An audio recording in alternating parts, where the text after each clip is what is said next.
Et salut, bienvenue sur Another Homepage. Et j'ai oublié de mettre la bonne caméra. Mince alors, je suis obligé de me tourner vers vous comme ça. Mais c'est pas grave, on va dire que c'est la faute à la chaleur, puisqu'en plus, j'ai un peu perdu l'habitude de streamer à cause de la canicule. Faut dire que le bureau ici, c'était un four. Comment dire, je vais pas dire je vous raconte pas, bah si, je vais vous raconter, c'est... Alors paradoxalement, alors déjà, je vais peut-être faire, hop, mieux comme ça, n'est-ce pas? Paradoxalement, cette pièce était l'une des moins chaudes. Mais c'était quand même très chaud. Et j'entends par moins chaude naturellement. C'est-à-dire que sans utiliser une climatisation, effectivement, c'était là où c'était le moins pire. Mais avec une clim, on arrivait à avoir un peu plus frais dans une autre pièce. Voilou. Bon, alors on n'est pas là pour parler forcément climatisation, chaleur et tout ça. On est là pour causer, pour causer geekery. Merci à toi FZS600N d'être là avec nous. Bonsoir à toi. J'espère que tout le monde va bien. J'espère que tout le monde n'est pas... Ah tiens, j'ai même pas changé les infos du stream. On va changer ça tout de suite. Donc, compilation de noyaux NetBSD. Tac, c'est l'heure des geekeries, ouais. Pif paf pouf, on va enlever Raspberry Pi, on va enlever Benchmark, parce qu'on va pas en faire. On va mettre NetBSD. Tac, et on va mettre BSD tout court. Tac, voilà.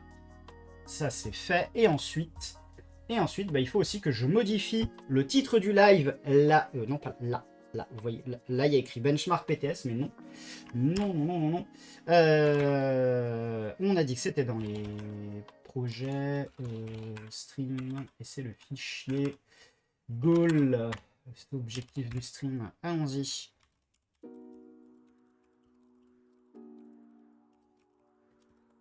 Hop. Tac. Et voilà. On est bon. On est bon. Je vais peut-être bouger un petit peu la caméra quand même, parce que... Tac. Voilà, là, on sera mieux. Remarquez ce qu'on peut peut-être faire. Je peux peut-être la remettre comme ça et légèrement abaisser ce truc-là. Voilà. Là, on sera mieux. Voilà.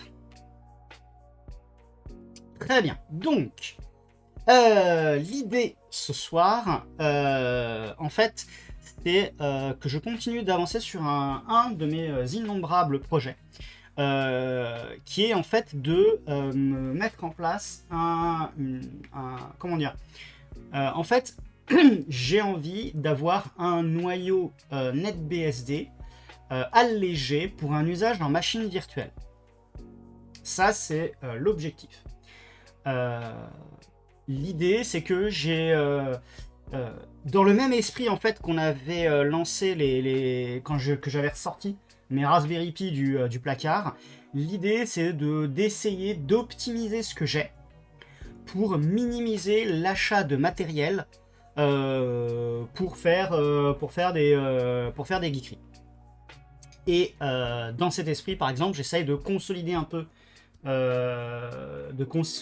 j'ai envie de dire, la partie Home Lab, ou peut-être plutôt infra-personnel, parce que j'estime que c'est un peu, comment dire, j'estime que c'est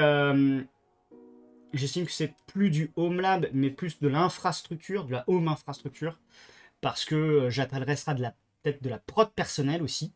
C'est-à-dire que je veux que ce soit un truc qui tourne H24 et sur lequel je puisse un peu compter. À la différence du Home Lab, vraiment lab, où c'est des trucs pour expérimenter, et où si ça casse, et où si ça tourne pas pendant 2 semaines, c'est pas grave. Donc typiquement,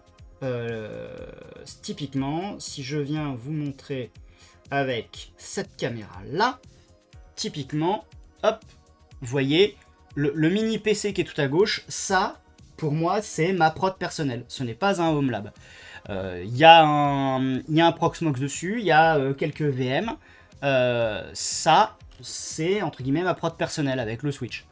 Le mini PC industriel, là, avec ses 4 cartes réseau et les 2 Mac mini, bah ça, par contre, c'est du Home Lab. parce que d'ailleurs ça a été éteint pendant toute la canicule. Et bien entendu, alors bon, lui c'est un peu, c'est une workstation, donc bon, mais c'était quand même celui-là sur lequel on avait fait de la virtualisation avec NetBSD. Donc c'était pas un truc de prod. Et celui que j'appelle réellement le Home Lab, c'est lui, qui est d'ailleurs allumé pour ce soir, pour mes habituels VM, pour pouvoir vous montrer certains trucs des fois dans un navigateur. Hop, voilà. Donc, histoire de raccrocher un peu les wagons. Et donc, ce noyau NetBSD allégé, même si tout l'OS en soi est déjà pas lourd, j'ai envie d'alléger encore plus pour pouvoir en mettre encore plus, optimiser les ressources, limiter ce qu'on pourrait appeler la surface d'attaque, et j'ai envie d'avoir ça de façon régulière, et j'ai envie de me faciliter la compilation de ce truc, de ce noyau, quand il y a une nouvelle version qui sort et que je veux mettre à niveau. Et c'est un truc qui me trotte en tête depuis pas mal d'années, surtout à l'époque où justement ma prod entre guillemets personnelle, c'était justement les Raspberry Pi. Et ces Raspberry Pi, j'avais fait un noyau personnalisé NetBSD pour pouvoir faire tourner notamment OpenVPN et pour pouvoir faire, je crois, de la haute dispo de NTP, je crois, de NTP et DNS. Parce que parce que je voulais le faire comme ça, mais l'idée c'était d'activer, mince, j'ai mangé le nom, pas HAProxy, pas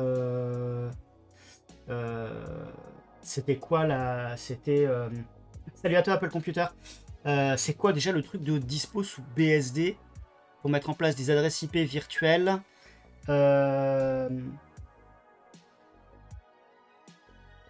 oh, le labo à trucs. Eh ben, merci pour le raid, le labo à trucs. J'espère que vous avez passé un bon live. Qu'est-ce que vous faisiez de beau chez le labo à trucs? Parce que du coup, j'ai même pas le... Allez, on va faire un petit shoot-out à l'ami du labo à trucs. Le labo à trucs. Voilà. Alors, qu'est-ce que vous faisiez de beau? Trucs expérimentaux sans lueur d'avenir. Ah, je vais pas dire que c'est un peu la même chose ici, mais un peu quand même. Et en gros, j'avais besoin d'activer des options sur ces noyaux-là. Et je voulais que quand il y avait une nouvelle version de NetBSD qui sortait, j'avais pas envie de passer 2 heures à recompiler un noyau. Et donc...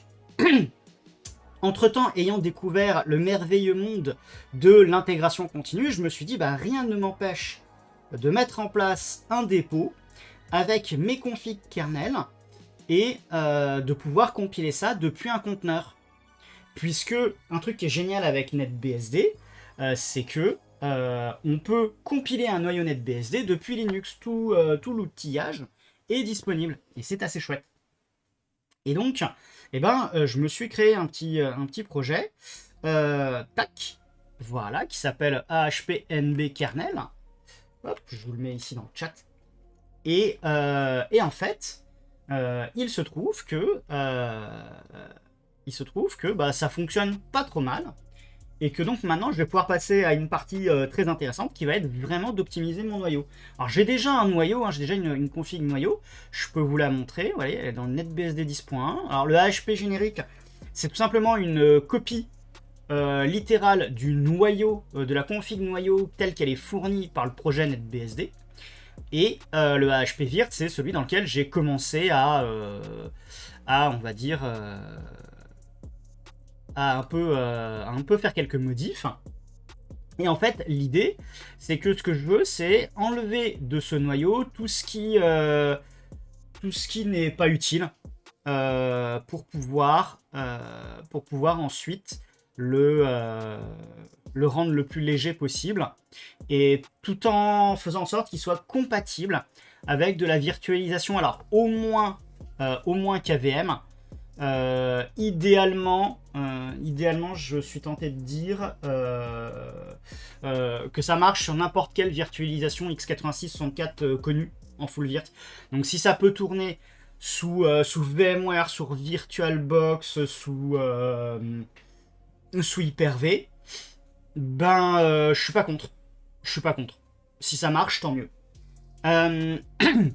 C'est un projet qui est public, donc si jamais vous avez envie d'essayer de votre côté, vous pouvez. Et vous pouvez bien entendu me proposer des patchs. Hop, donc ça c'est le noyau. Vous remarquerez que j'ai deux versions de NetBSD. J'ai commencé à rajouter NetBSD 11. Alors la RC5 est sortie, hein, j'ai pas encore eu le temps de faire l'ajout.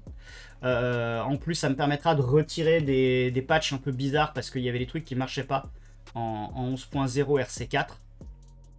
Et grâce à la magie de la cross-compilation, j'espère aussi pouvoir effectivement refaire des noyaux Raspberry Pi.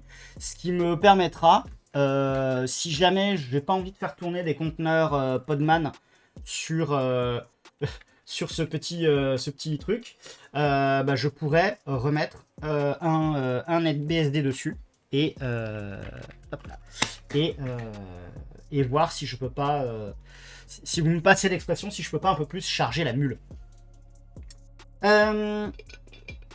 Et puis on va commencer à s'hydrater aussi. Hein. Alors vous allez rire, mais avec toutes ces histoires comment dire, de canicule et de ventilateur et de climatisation, j'ai trouvé le moyen de m'enrhumer. Voilà, j'ai trouvé le moyen de m'enrhumer, fantastique. Le mec qui a un rhume en plein été, hein. Faut le faire. Il faut le faire. Alors, comment que ça se passe pour aller compiler du noyal NetBSD. Hop.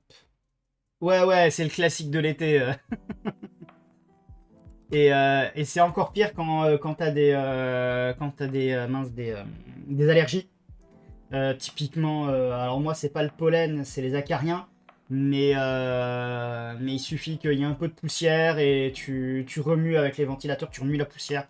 Et alors là, je me réveille le matin, j'ai le nez qui a triplé de volume, qui est devenu mince, comment on dit,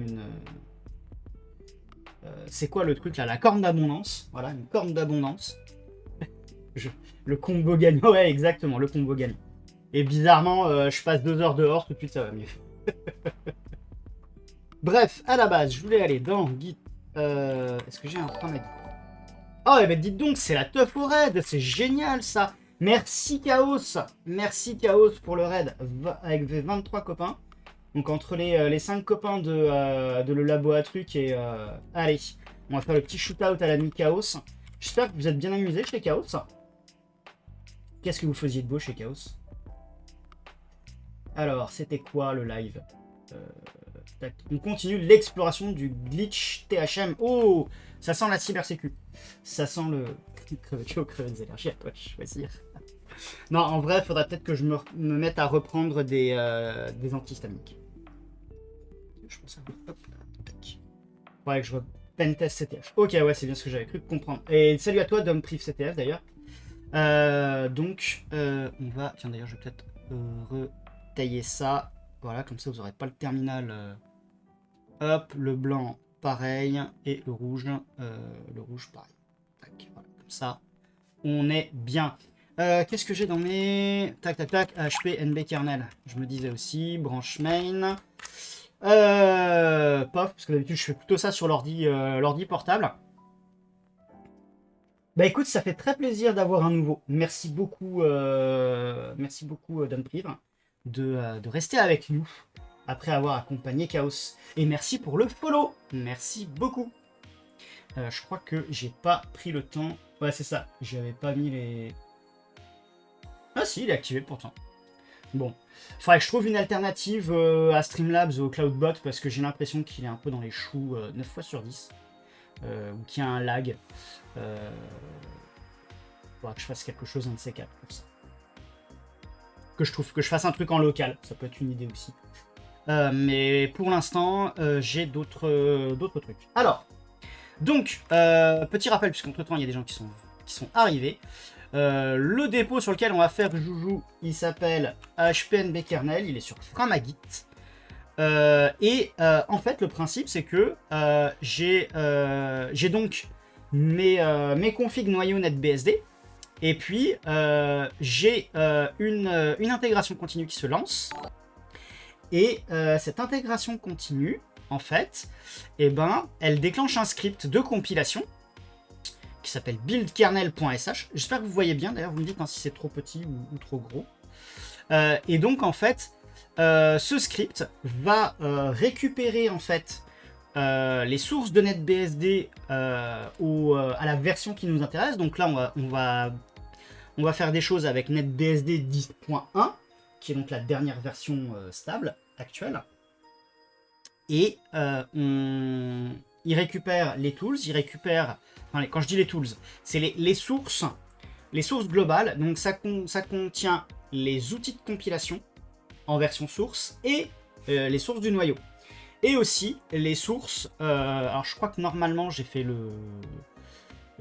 assez de, comment dire, de ménage pour ça. Il récupère vraiment que ce qu'il faut, donc pas toutes les sources du système en fait. Parce que en fait, avec NetBSD, ce qui est assez chouette, c'est que si vous récupérez l'intégralité des sources pour une version donnée, vous pouvez non seulement recompiler un noyau, mais vous pouvez recompiler l'intégralité de l'OS. Et quand je dis l'intégralité de l'OS, c'est donc tout ce qui est fourni de base durant l'installation, et vous pouvez même recréer une image ISO d'installation à partir d'un seul script build.sh. Donc ça, c'est assez cool. Et salut à toi, M3Tage, j'espère que tu vas bien et que tu as passé un bon week-end. On a donc sur ce script un peu de ménage, et en fait il va compiler les tools, parce qu'en fait NetBSD fait quasi systématiquement de la cross-compilation. Encore plus parce qu'on est sous Linux dans le cas présent, donc on peut compiler NetBSD depuis Linux, on peut même compiler NetBSD depuis Windows en théorie. Et ce qui est assez fantastique, c'est qu'on peut le faire cross-OS, mais aussi cross-architecture. Donc, je peux, depuis une machine x86-64, non seulement compiler un NetBSD x86-64, mais un i386 si ça me chante, ou un ARM, ou un PowerPC si jamais vous en avez. Donc c'est assez chouette. Et donc en fait ce script il vient récupérer les sources, il vient appliquer ma config kernel et hop on compile tout ça dans la joie et la bonne humeur. Ce qui est assez notable sur ce truc là aussi, c'est que normalement on peut lancer le script en local, mais surtout moi ce que j'ai fait dans ce dépôt sur Framagit, c'est que je me suis créé mon propre runner. C'est le même runner que j'ai utilisé pour mon autre projet là de fabrication d'images de conteneurs. Mais ce que j'ai fait, c'est que je me suis rendu compte que ma machine la plus performante, c'était ma machine de stream. Et donc je me suis déployé une machine virtuelle avec un GitLab CI dedans sur mon PC de stream. Et donc ce que j'ai, c'est que j'ai ici, hop, j'ai donc un petit... Est-ce que j'ai mis un fast fetch là-dessus? Non. Si je fais un 4 TC OS release, donc on a une Fedora, jusque-là vous allez me dire tout va bien. Hop. Tac. C'est peut-être encore un peu... Hop, voilà. Hop. Voilà, c'est une Fedora. Si je vous fais un petit htop... Non, j'ai pas installé htop. C'est quoi cette blague? Hop. Voilà. Tu me fais un peu plus de trucs là, toi? Il me manquerait pas des choses? Tac. Ah, mais comme je suis en local, je suis en local sur le truc, donc il aime pas trop. Si je fais un top. Ah oui, d'accord, ok. Je pense qu'il aime pas le. Hop, voilà. On revient. Tac. Mieux. Voilà, et avec un peu de chance, le htop, il sera... Voilà. Donc, vous voyez, j'ai 4 vCPU, 4 GB de RAM. Mais comme je suis sur une machine assez récente avec une architecture Zen 5, ça compile assez vite. Ça compile même très vite. Donc, on va pouvoir déployer, on va pouvoir déclencher la CI assez facilement pour pouvoir compiler le noyau assez vite. Parce que sinon, ça peut prendre beaucoup de temps. Donc, ce qu'on va faire, c'est qu'on va faire une branche qu'on va appeler Optim kernel stream, parce qu'on est en live. Tac. On va aller éditer nos deux kernels côte à côte. Hop, ou presque. HP générique. Tac. Et donc vous voyez que là j'ai la HP virt et hop là j'ai le HP générique. Si jamais je décide de déclencher une compilation là juste comme ça en fait, je sais plus si je l'avais déjà fait là-dessus. Parce que voilà j'ai un kernel build.log et un tools.log. Hop. Tac tac. J'ai même un répertoire obj, vous voyez avec déjà 6 et tools. Donc on va faire un rf de obj. Enfin, il va le télécharger, ça va prendre un peu de temps, mais c'est pas dramatique. Et si en l'état actuel des choses, je fais /script build kernel. Non, il est pas. Non, arrête. Ah bah non, il est pas exécutable. Bah écoute, je mets plus vite. Hein, et je crois qu'en l'état actuel des choses, il va chouiner. Il lui faut des. Il lui faut des des petites variables d'environnement. Donc on va lui filer tout de suite les variables d'environnement en question. Et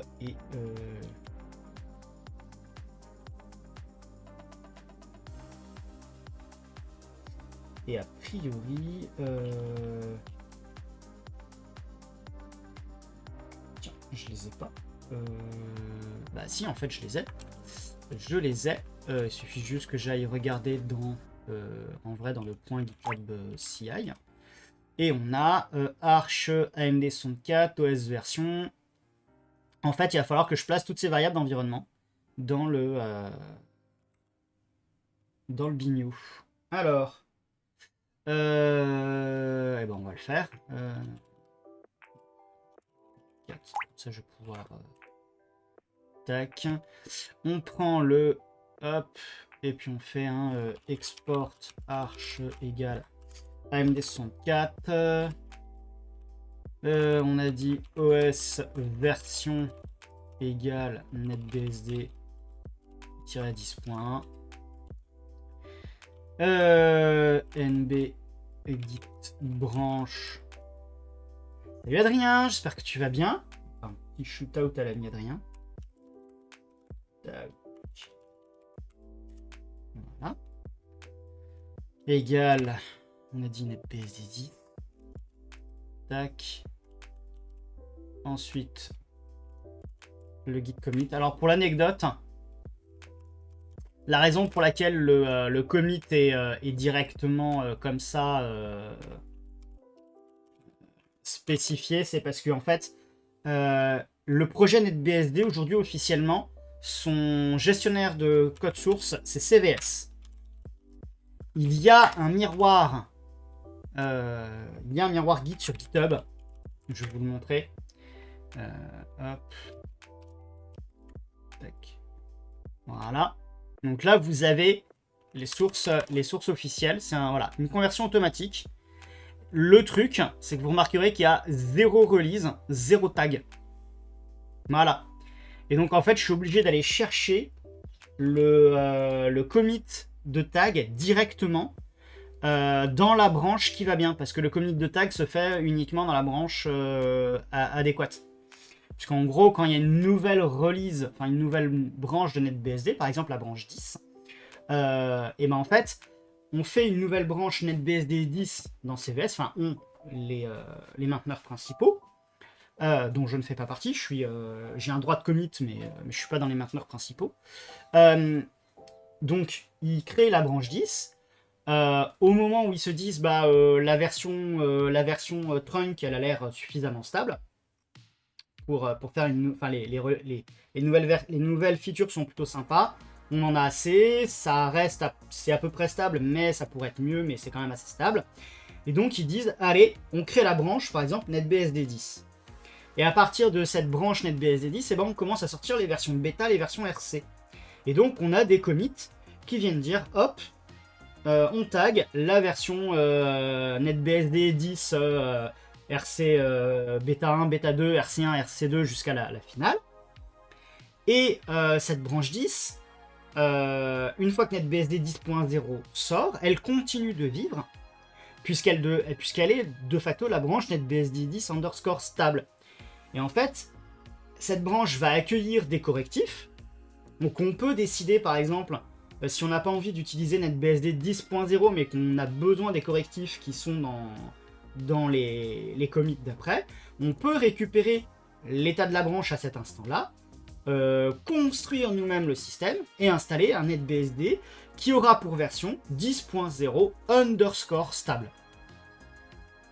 Et à partir de cette branche-là, au bout d'un moment, quand il y aura eu assez de correctifs ou peut-être des petits ajouts de fonctionnalités qui auront été rétroportés, et ben les gens qui font le release engineering, ils vont dire on crée NetBSD 10.1. Et en fait, je suis allé chercher exactement ce commit-là qui dit, au fait, on a passé tous les trucs en 10.1 au lieu de 10.0 ou de 10.0 stable. Parce que côté Git, on n'a pas les tags. Le projet NetBSD est en train de... alors ça dure depuis un petit moment, mais on est en... Je dis non, mais le projet NetBSD est en train d'essayer de migrer vers Git. Donc maintenant que j'ai fait mon export de version de variable d'environnement, script buildkernel.sh et unbound variable. Pourquoi j'ai fait mes exports? Build, le build target, j'ai oublié le build target. Export build target. Pourquoi je l'ai oublié celui-là? Je l'avais pas ailleurs. Ah oui, build target, oui, parce qu'en fait, il faut d'abord que je compile les tools et après que je compile le kernel. La raison pour laquelle je fais ça, c'est parce que ça me permet, quand je vais faire plusieurs kernels pour une même combinaison de versions et d'architecture, ça m'évite de recompiler les tools 3 fois.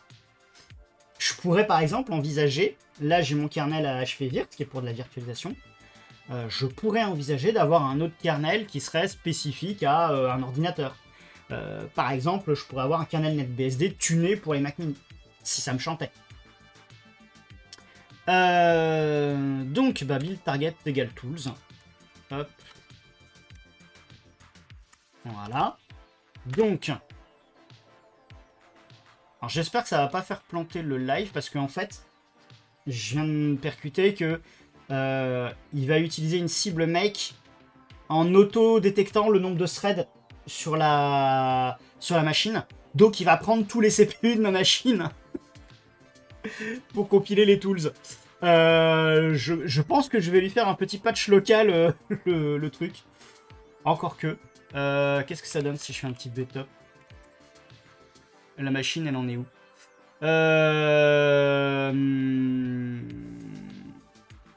Ça va.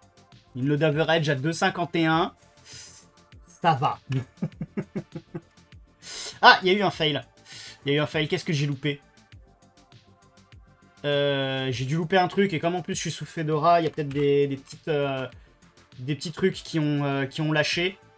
En général, quand je le fais dans la CI, c'est dans un conteneur Debian. Où là, normalement, ça marche. Donc tant pis pour la démo. Par contre, ce qu'on peut faire, c'est qu'on peut aller arch AMD104 NetBSD 10.1 HP étoile. Donc là, on a le kernel générique. Et là, on a le kernel customisé. Est-ce que j'ai déjà entendu parler de SAD server? Ce serait pas un genre de jeu où tu te connectes entre guillemets sur une VM, elle a un souci, t'es censé le résoudre? Le nom me dit un truc, je crois que j'en ai entendu parler, mais vite fait. Bon, alors pendant ce temps, si je fais un petit diff d'ailleurs, si je fais un petit diff, hop, de Arch AMD 64, tac, 10.1, c'est un RootMe version, ouais, c'est un RootMe version DB, ouais, ok. Donc on s'est compris. Voilà, donc pour le moment, j'ai déjà... Alors remarque, j'ai fait un étoile, c'est pas bon. On va faire d'abord générique, et ensuite le 8. Voilà. Si je fais ça, si je fais un pipe bat, c'est pas mal ça, non? Ouais, c'est pas mal. Donc, vous remarquerez que bah forcément, j'ai viré pas mal de choses là. Donc voilà, j'ai mis Proxmox KVM. Bon. Avant qu'on avance dans le sujet d'ailleurs, avertissement. Ou mince, comment on dit clause. L'état dans lequel est ce projet, il est fonctionnel. Pause croquette, non, pas encore la pause croquette. Pas encore. Non, mais je voudrais juste... parce que je sais que ça compte pour certaines personnes. Vous remarquerez que dans le dépôt, il y a un Gemini.md. Et très clairement, c'est indiqué dans le... C'est pas indiqué dans le README? Si, voilà. Que j'ai eu recours à Gemini pour bootstrapper le projet. Et si jamais vous regardez l'historique des commits, vous allez remarquer qu'un certain nombre de commits sont indiqués. Si je prends celui-là, normalement. Est-ce que celui-là, c'est le cas? Non, a priori, c'est pas le cas, celui-là. Celui-là, je l'ai fait tout seul comme un grand. Si je vais plus loin... celui-là doit être pas mal. Voilà, vous verrez, les commits, voilà, je mets le beau assisted to. Voilà. Donc les commits où j'ai eu recours à Gemini, c'est indiqué. Est-ce que, comment dire, l'idée c'est quoi derrière? C'est pas, comment dire, je suis encore un peu dans un entre-deux concernant l'utilisation de l'intelligence artificielle. Je m'en sers un peu, juste assez pour remarquer qu'il y a des trucs qui sont quand même vachement sympas. D'autres où je me pose quand même des questions d'ordre éthique et tout ça. L'objectif de ce stream, c'est pas de...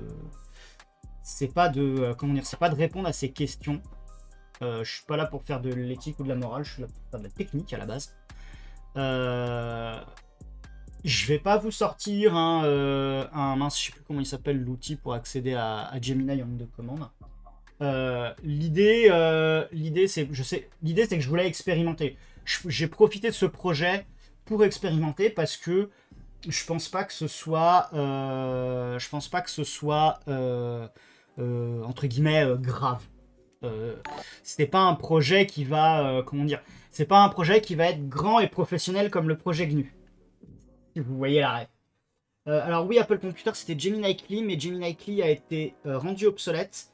Et je me rappelle plus du nom de l'autre outil ampli.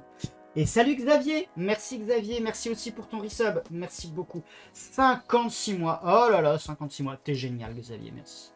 Merci beaucoup.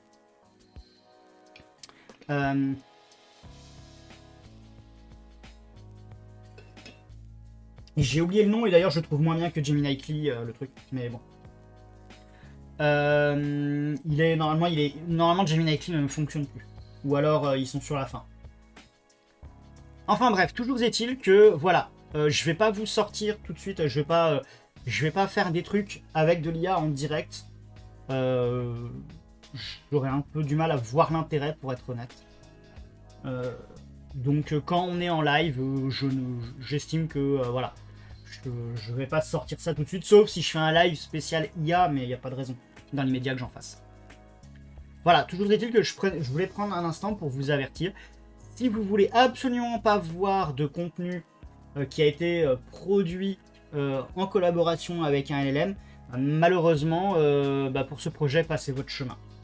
Oui, c'est ça, c'est Anti-Gravity. Merci Apple Computer.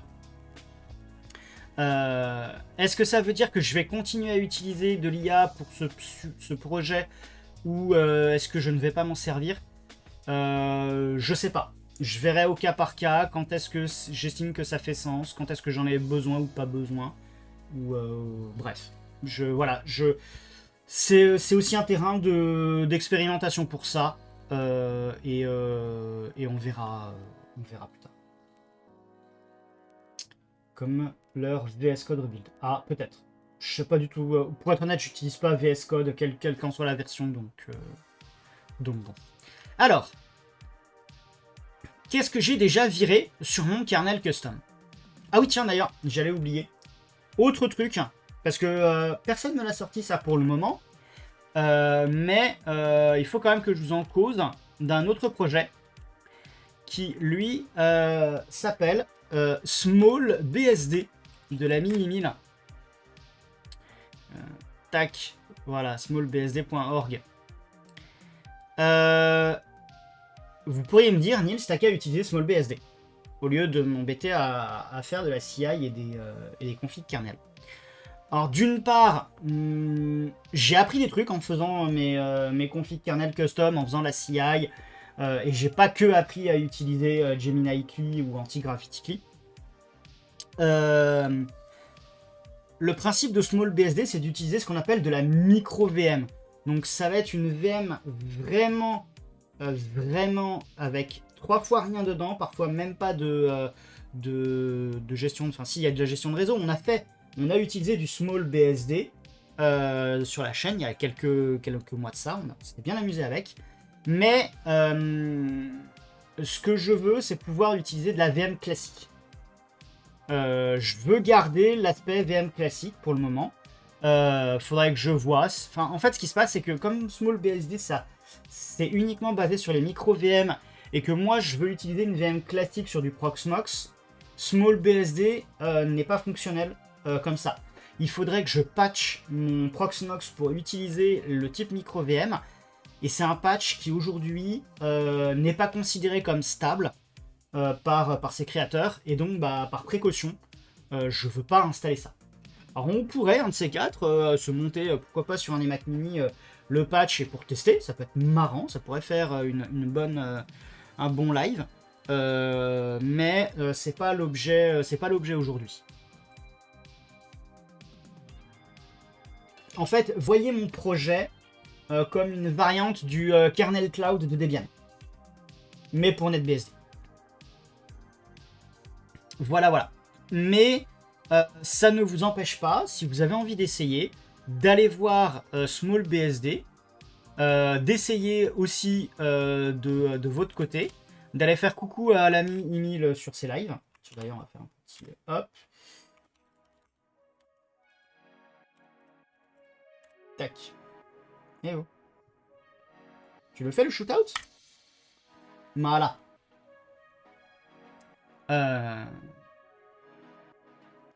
Et sur ce, on va pouvoir continuer le diff. Et salut Chavon. Ça fait 2 mois qu'il live plus? Ah mince. Je vous avoue, je suis le nez dans le guidon en ce moment. C'est un peu, je vais pas dire métro boulot dodo, mais presque. Ah, il faut aller sur son YouTube. Oui. Alors, dans ce cas-là, tu me laisses 2 minutes. Hop.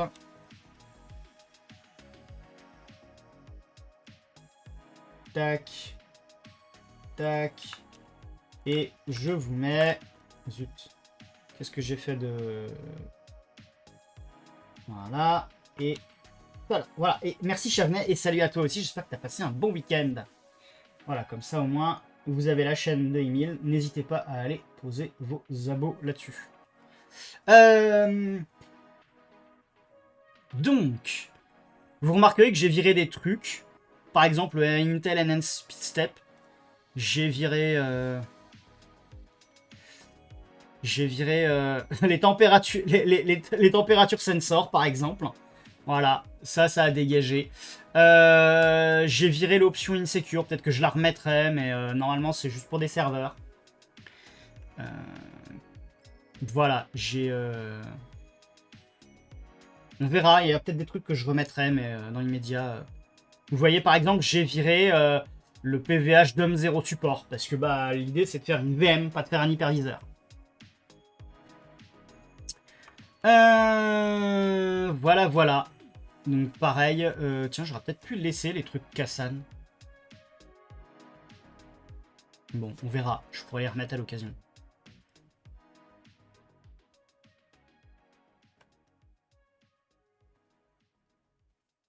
Bon, par contre, la config NetBSD, c'est 1.5, ça, je crois. Peut-être là. Pourquoi elle est en plus? Bon. Je vous avoue, j'ai fait les trucs il y a longtemps. J'ai pas forcément... Voilà, donc l'idée, c'est qu'on va aller chercher quelques options à enlever. Et puis on va essayer de comprendre à quoi ça sert. Et de voir si on en a besoin. Et donc les enlever et recompiler. Et ça, c'est grosso modo ce que vous voyez à l'écran, c'est déjà ce que j'ai dégagé. Après, je remarque quand même que j'ai fait quelques modifs qui sont pas forcément très heureuses.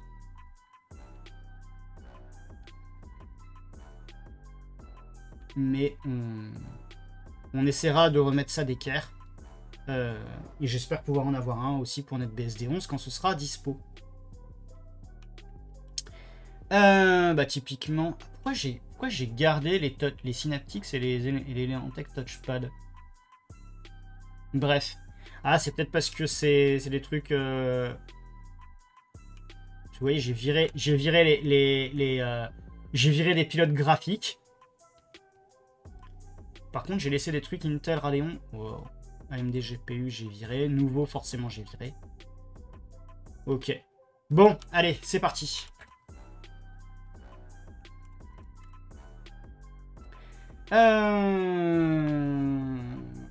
Ce qu'on va faire, c'est qu'on va aller regarder...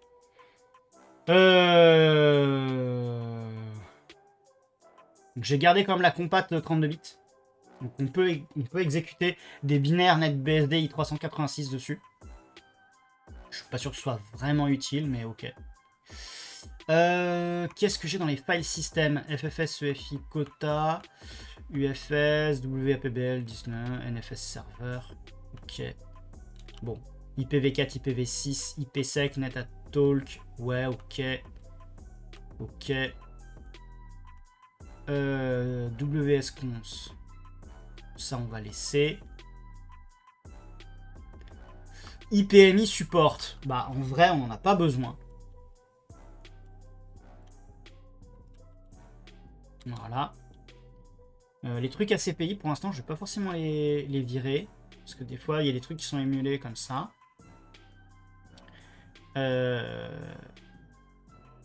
On va déjà faire ça. Donc.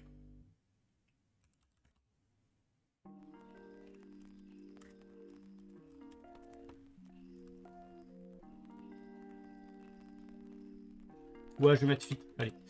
Remove. Useless. IPMI support.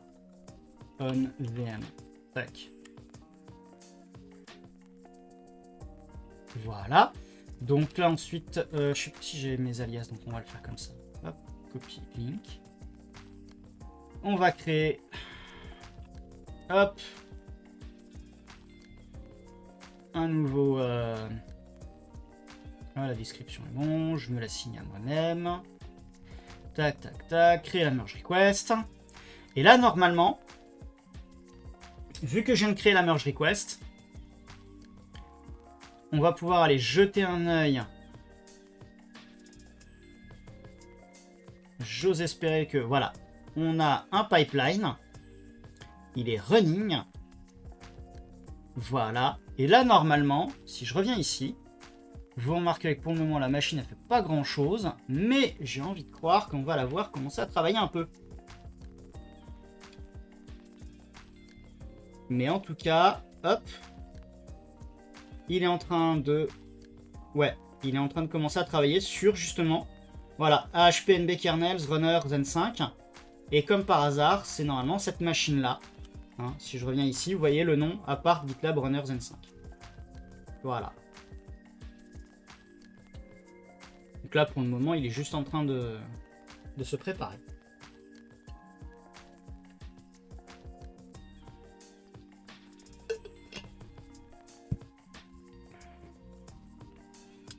Ah, voilà.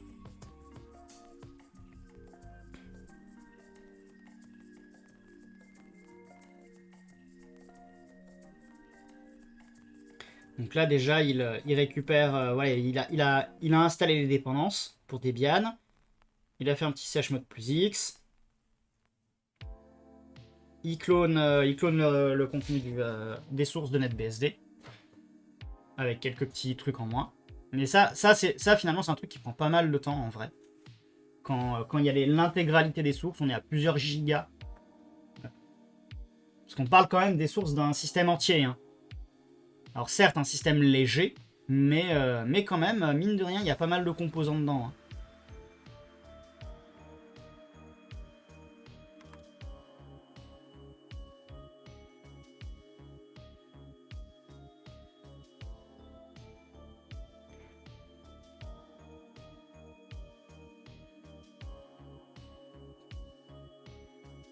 Alors après, ce que je pourrais peut-être faire, c'est essayer de me mettre en local sur ma machine un miroir Git du miroir GitHub et lui dire d'aller récupérer là-dessus. Voire même en local sur le runner. Mais je sais pas si ce serait forcément pertinent. Surtout si quelqu'un, par exemple, veut utiliser... Normalement, si vous avez une machine sous Debian 13, vous pouvez cloner le repo et voilà, vous faites comme j'ai essayé de faire tout à l'heure. Vous ajoutez les variables d'environnement qui vont bien, vous lancez le script et ça passe. Je sais que ça avait passé il y a quelques semaines de ça. Sur ma machine qui est en Fedora, mais je pense que j'ai loupé des options.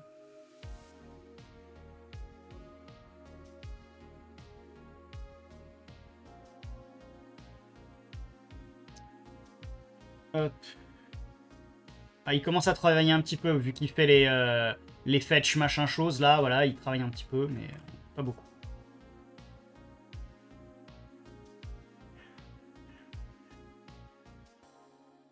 Bon, pendant ce temps, est-ce qu'on n'aurait pas d'autres choses qu'on pourrait regarder?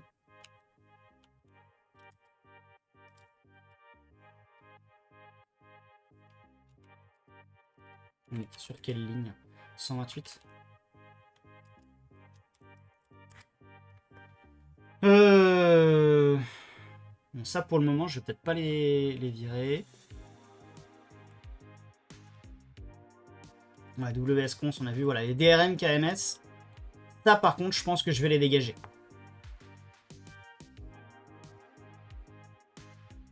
Parce que l'objectif, c'est de faire du serveur. Qu'est-ce qu'on a d'autre?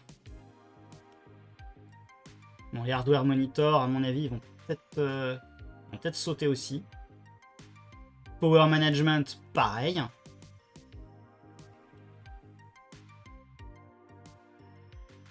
Les GPIO, bon. Il faudra que je vois pour les SCSI, hein. Attention, il faudra faire gaffe. Normalement, on est en VFIO par défaut sous NetBSD, mais si on veut monter des images CD ou des trucs comme ça, pareil, les contrôleurs IDE, est-ce que ça vaut le coup de les garder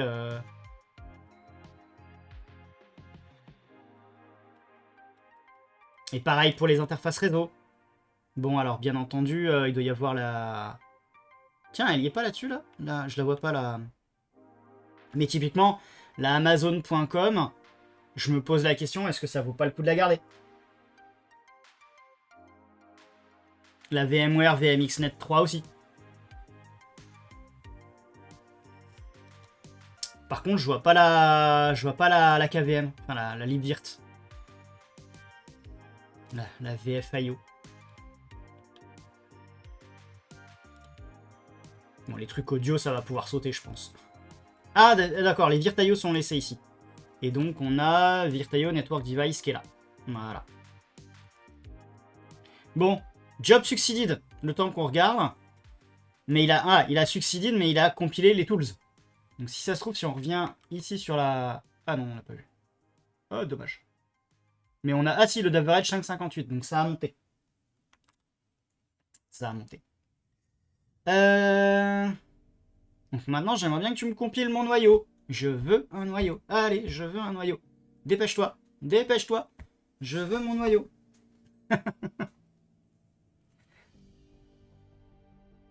J'aurais aimé pouvoir le compiler directement en local, mais bon. Et si on regarde au niveau... si on revient dans ma CI, en fait... Alors vous remarquerez que... Ah bah oui, voilà. Il a compilé les tools. Oui, là, j'aurais dû passer sur le truc. Donc il a compilé les tools non seulement pour 10 points, mais aussi pour 11.0 RC4. Ce qu'on va faire d'ailleurs, c'est que je vais lui annuler tout de suite celui-ci.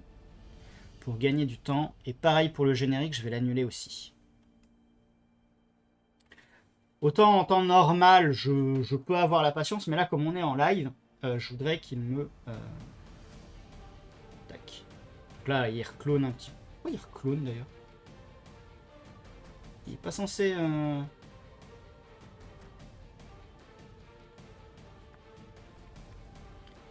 Il est pas censé me faire le... Parce qu'en gros, l'idée, c'est qu'il build les tools et il réutilise le conteneur des tools pour faire le noyau. Donc ça m'embête un peu qu'il soit en mode recloné, mais ok.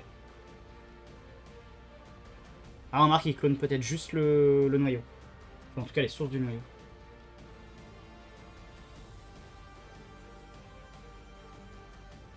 Oui, ça a l'air d'être ça. Je vais vérifier mon script. Parce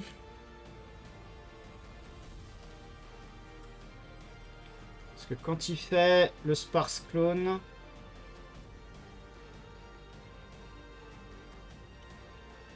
Alors, on va relire. Repo URL, la branche, ok. Le sparse clone. Ah, il le fait. Bah ouais, c'est ça, il devrait l'avoir pourtant. Ah, à moins qu'ils soient en train de git clone le repo HPNB kernel à nouveau.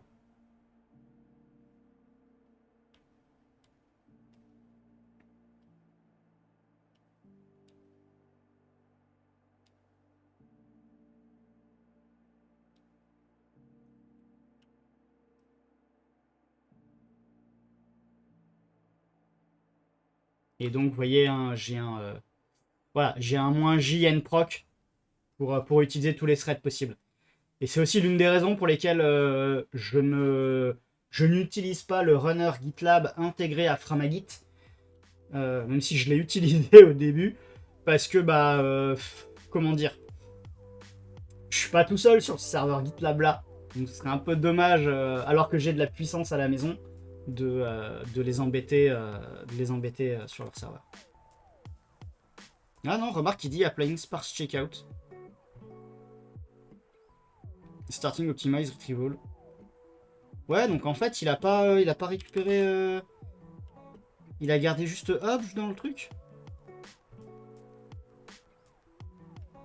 Parce que le répertoire obj.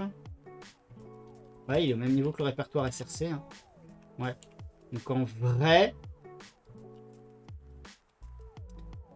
J'ai peut-être encore du.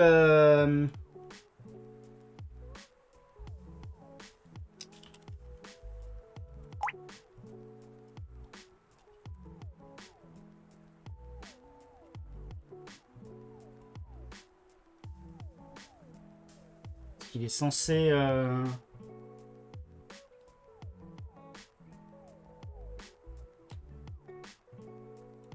Pass tools. Ah ouais, dans le cache, il n'y a que... Il n'y a que tools. Il n'y a que tools. Donc il faudrait que je rajoute SRC en fait.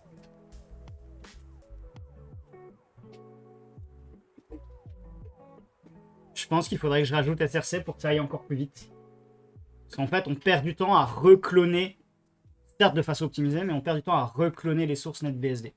A priori, il a fini. Voilà. Il m'a récupéré un noyau. Alors, comment ça se passe dans ce cas-là?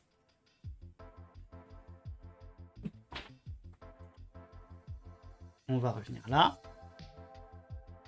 Mon pipeline. Voilà. Et donc j'ai ici normalement... Ah, coucou toi. Il y en a une qui est revenue de balade. Hop. Donc je dois pouvoir récupérer ça. Hop.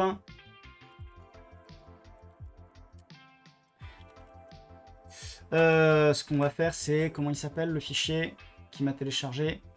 Kernel build debug. Alors, kernel-build étoile, on va faire. Hop. Et on va le retélécharger. Tac. Voilà. Et si je fais un unzip de kernel build debug. Ah oui, bah oui, forcément. Replace kernel build.log. Yes. On va en faire all même. Voilà. Et donc, il me met le fichier de log de toute la compilation kernel. Donc comme ça, si jamais il y a eu des erreurs, on peut voir toute la config. Et là, j'ai un fichier. J'ai un joli fichier de noyau NetBSD. Et ce qu'on va faire, c'est que on va... Alors, je crois que j'ai une VM qui, à mon avis, maintenant, voilà. Mais avant, on va faire une petite pause de passage tout. Hop. Tac.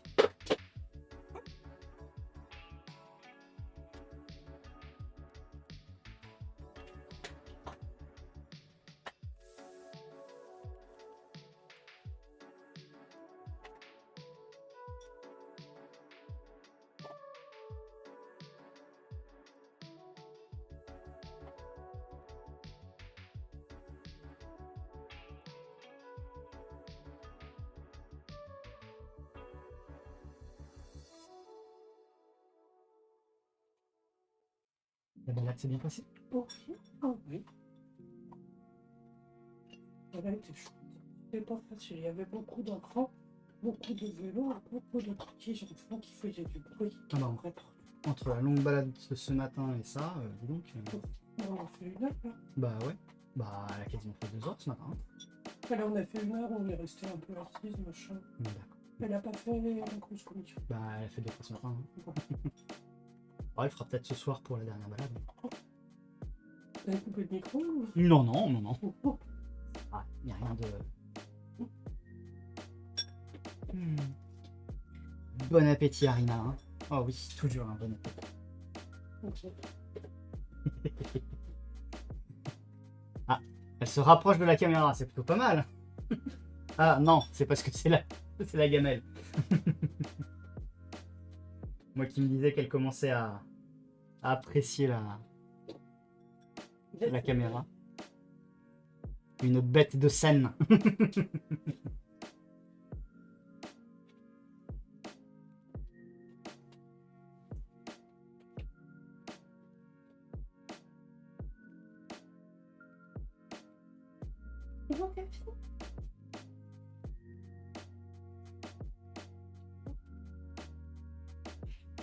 Eh ben, ça m'avait l'air pas mal.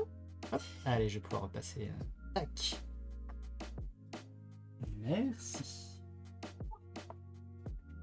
Alors. Mais si vous voulez revenir, vous êtes les bienvenus. Hein. J'entends bien.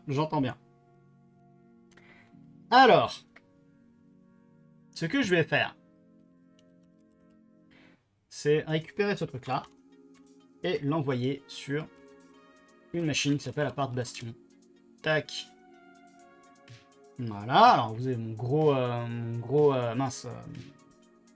banner.txt. Et si je vais sur ma machine Apart Bastion, vous remarquerez que voilà, je suis en NetBSD 10.1 avec justement le kernel custom ancienne version. Et ce qu'on va faire, c'est que vous voyez, j'ai ici mon fichier. Et si je regarde dans slash, vous remarquerez que j'ai un NetBSD AHP virt aussi. Et ce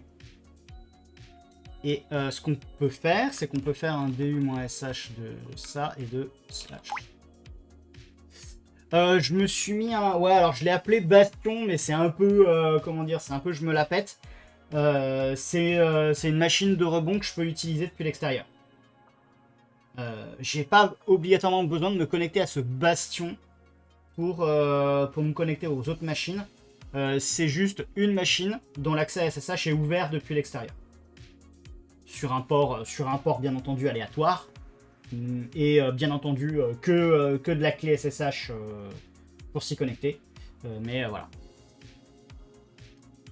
Si je fais un DU moins SM, ouais, 19 mégas. Bon, et si je fais un SK, il y a au moins des trucs en moins. Même pas? Bah alors? Bah alors? Sérieux? Ou alors je me suis gouré. On va la refaire. On va faire un RM de output et kernel build.log. Voilà. On va refaire un unzip. Voilà. Je SCP. Alors je vais quand même effacer mon fichier. Voilà. Je vais quand même vérifier ici. Juste par acquis de conscience. 18 612. 18 640. Alors après, après ça peut peut-être être. Voilà. Ah non, 18 640 les deux. Alors c'est peut-être. Alors, si je fais. Si je reviens ici. Apart bastion slash tac donc point slash et on va l'appeler, on va le mettre dans output, on va l'appeler comme ça et on va le mettre point hold tac.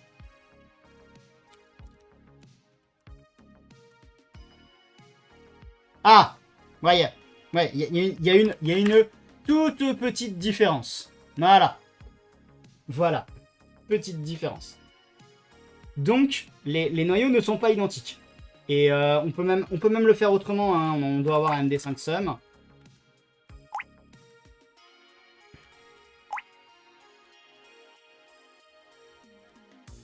Voilà. Donc après, je pense qu'en vrai, je recompilerai le noyau avec les mêmes options. Le MD5 serait différent. Mais bon. Alors j'utilise MD5 parce que c'est rapide. Hein. Je suis parfaitement conscient que si je voulais vraiment faire de la somme de contrôle de façon, comment dire, sérieuse, j'utiliserais SHA 256. Au minimum. Donc maintenant que j'ai ça.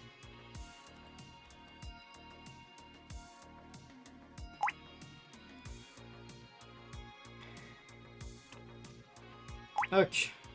Point hold. Voilà. Oups. Oups. On va se mettre là. Non, slash. Ah, ouais, on va le faire. Hop. Voilà. Et on va quand même faire un chown de ce bin là. On peut le laisser en 7.5 vu que le kernel de base il l'est aussi. Mais surtout, ce que je veux vous montrer, c'est slash boot.cfg. Voilà. Et là, vous remarquerez que j'ai une première entrée qui est le kernel standard, une deuxième, le mode single user, et la troisième, mon ancien kernel AHP-virt, et la quatrième, drop to boot. Ce qu'on va faire, c'est qu'on va mettre ici, et on va faire previews, HP kernel, et je mets .hold. Voilà.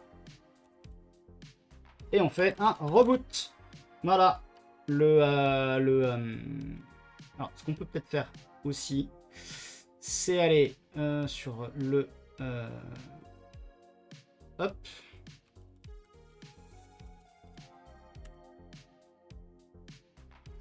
On va aller sur le Proxmox. On va aller se mettre sur la console. Voilà. Tac. Donc on a ici la console de la machine Bastion. On reboot. Et normalement,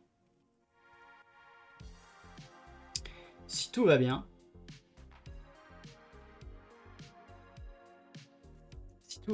voilà. on a bien les 4, enfin les 5 même techniquement, les 5. Alors j'aurais pu ne pas rajouter l'entrée dans le bootloader, et si jamais il y a une erreur, je redémarre, et je me fais dropper au bout de prompt, et je tente le truc à la main. Alors comme je l'ai jamais fait, peut-être il y a très longtemps, je sais plus exactement ce qu'il faut mettre, donc c'est peut-être pas plus mal de prévoir l'entrée dans le bootloader pour démarrer sur un noyau classique. Ou alors j'aurais pu décider de redémarrer sur un noyau normal plutôt que le précédent. Voilà, on est à nouveau sur la machine, et je peux refaire un SSH. Tac. Et j'ai mon Temux. Et donc, bah, bon, après, voilà, le Uname moi change pas parce que il s'appelle toujours AHPVirt. J'aurais pu mettre un numéro de version sur la config noyau, mais je l'ai pas fait. Donc là, déjà, on a un premier cas de figure qui fonctionne plutôt pas mal. Maintenant,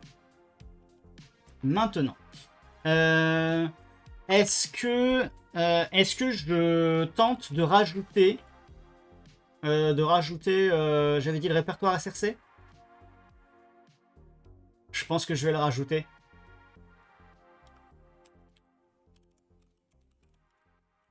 Voilà.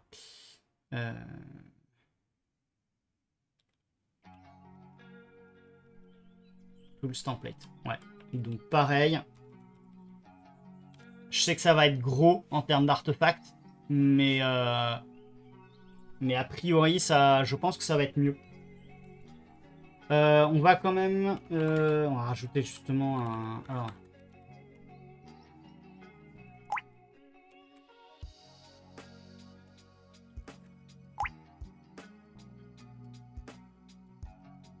je vais enlever le X du... Hop. Voilà. Donc là, j'ai juste ça.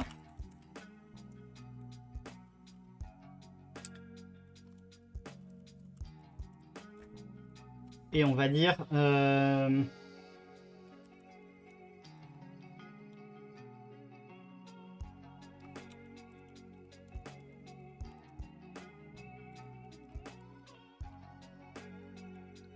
Tac. Donc déjà ça va le faire. Et ensuite, on va retourner ici. Et qu'est-ce qu'on avait vu d'autre qu'on pouvait dégager?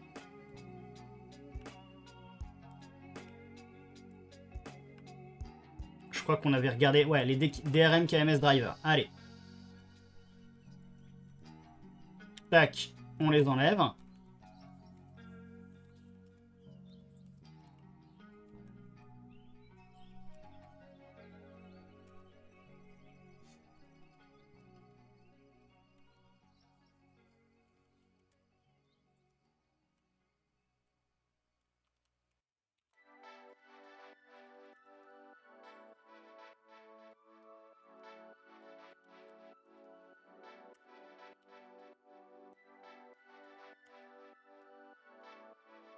Tac.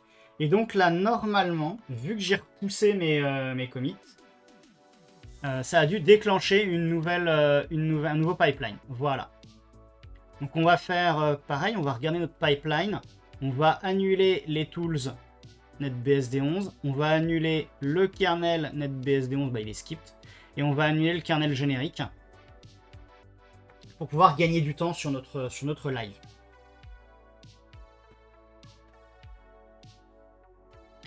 Bon, je note quand même qu'il faudra que je fasse à un moment des releases de ce noyau-là pour avoir des versions de ce noyau-là face au reste.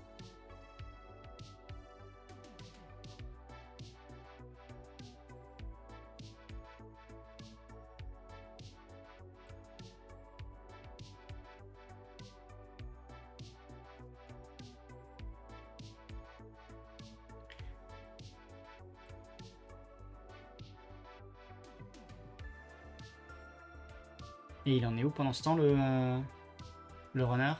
Donc pour le moment, le runner, il n'a pas encore vraiment... il n'a pas encore passé la seconde. Hein. Et d'ailleurs, salut à toi, Swiss Tourist.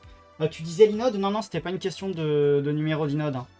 C'était vraiment une question, je pense que c'est la taille des clusters sur le stockage.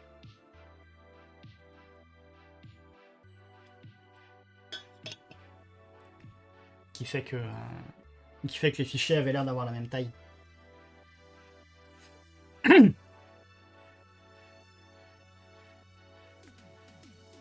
D'ailleurs, pendant ce temps... voilà, là il commence à cloner, donc ça se trouve il va travailler un petit peu plus. Hop. Et moi, ce que je voulais faire pendant ce temps, c'était revenir ici. Et kernel build.log. Voilà. Non, j'aurais pu garder le vieux noyal, mais tant pis. Hop.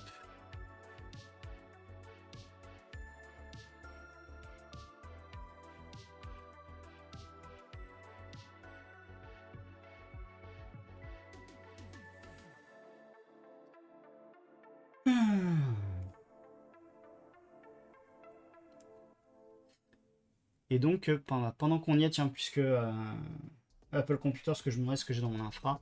Hop. Non, pas ça, pas ici. Tac. Voilà, actuellement, il y a un bastion, il y a un proxy, il y a un DNS, il y a un VPN, il y a une machine avec des conteneurs. J'ai un Home Assistant et j'ai un... En fait, dans les conteneurs, il y a un truc de supervision. Et le ApartNMS, bah, c'est de la métrologie. Donc comme ça, j'ai des graphes. J'ai déjà montré d'ailleurs mon instance LibreNMS dans le coin. Et on remarquera que le bastion, si je vais sur hardware, vous voyez, on a juste 256 mégas de RAM sur le bastion. Et un vCPU.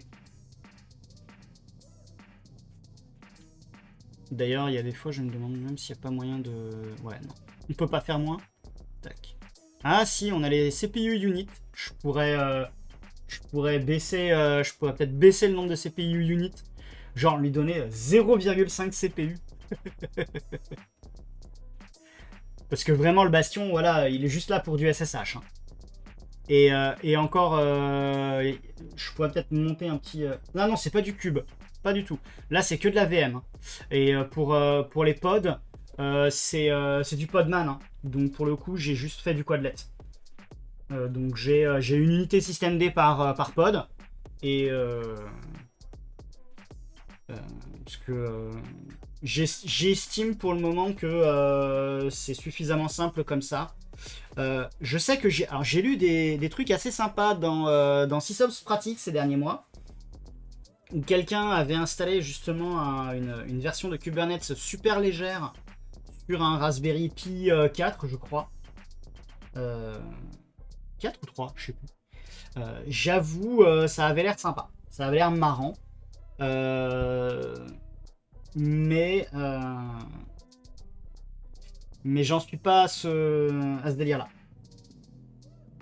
Ah, vous avez 8 notes Proxmox. Ah oui, mais alors, avec 8 notes Proxmox, oui, forcément, c'est pas la même histoire. Alors, je m'étais posé la question il y a quelques semaines. J'ai commencé à regarder sur certains sites d'achat d'occasion. Le Bon Coin, pour ne pas le nommer. Je m'étais posé la question de me procurer un 3e Mac Mini pour monter un cluster Proxmox. Pour avoir un cluster Proxmox en haute dispo. Et en fait, ce que je me suis dit, c'est que c'est un peu dommage. Faudrait que je vois si jamais je veux faire des lives pour montrer, pour découvrir et montrer la haute dispo de Proxmox. Étant donné que la machine HomeLab, elle a largement ce qu'il faut. Pour rappel, on a... il le dit combien il en a. Voilà. Il y a 40 threads sur la machine. Il y a 2 processeurs, 20 threads. Et il y a 256 Go de RAM. Donc en vrai, je peux monter 3 Proxmox qui auraient chacun 4 vCPU et 16 Go de RAM sans aucun souci. Et je pourrais faire des tests comme ça. Alors ce serait de la virtualisation imbriquée, mais ça marcherait quand même. Hop. Alors, on en est où? Il a fini lui? Ah, il a fail. 413 request empty. Ça, je pense que c'est le SRC. Donc on va revert. On va revert le commit pour SRC. Donc il faudrait que je reverte lui. Tac. Eh, au moins, comme ça, j'apprends. Tac. Hop. It turns out it is too large to keep in cache. Dommage.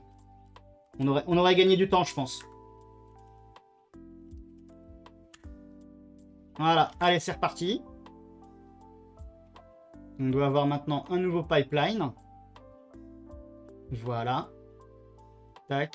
Et on va faire comme l'autre fois, on va annuler les 11 et le générique. Tac. Alors il fait un secret detection, j'ai laissé le truc de... J'avais laissé un truc de base de détection de secret, bon. Il n'y a pas de raison qu'il se connecte à, je sais pas moi... mais au cas où. Ça fait partie des choses que j'ai essayé en apprenant, voilà. C'est toujours utile. On sait jamais. Si par accident je commit un mot de passe, une clé d'API ou une passphrase.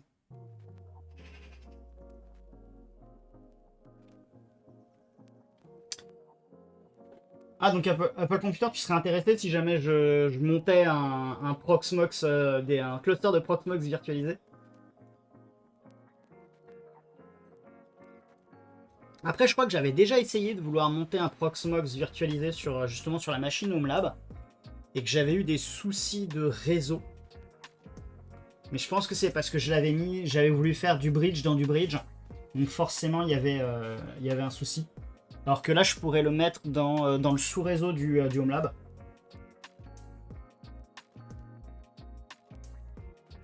Au club, vous êtes bien servi. L'école vous a offert un pool de /24 IP public. Non. Non. Attends, mais tu sais combien ça vaut, ça? Je sais pas combien l'école le paye, ou enfin, peut-être qu'elle l'a payé à une époque où...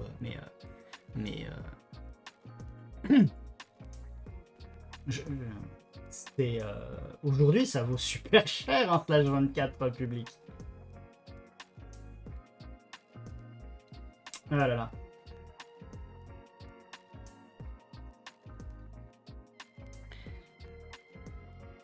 Alors j'ai un aveu à vous faire, tiens, ça fait partie des trucs. Alors, en fait, on parle d'IPv4 d'ailleurs. IPv6. Alors ouais, c'est probable que ton école, quand elle a réussi à se procurer les IP, c'était donné à la... Comment dire? Par pelleté. Mais aujourd'hui, oui, il y aura peut-être moyen que l'école décide de revendre le truc ou de le louer. Et ça leur ferait une manne financière. Toujours est-il que ce que j'allais dire, c'est que justement, avec la raréfaction, le fait qu'on a utilisé toutes les IP publiques V4 ont été attribuées.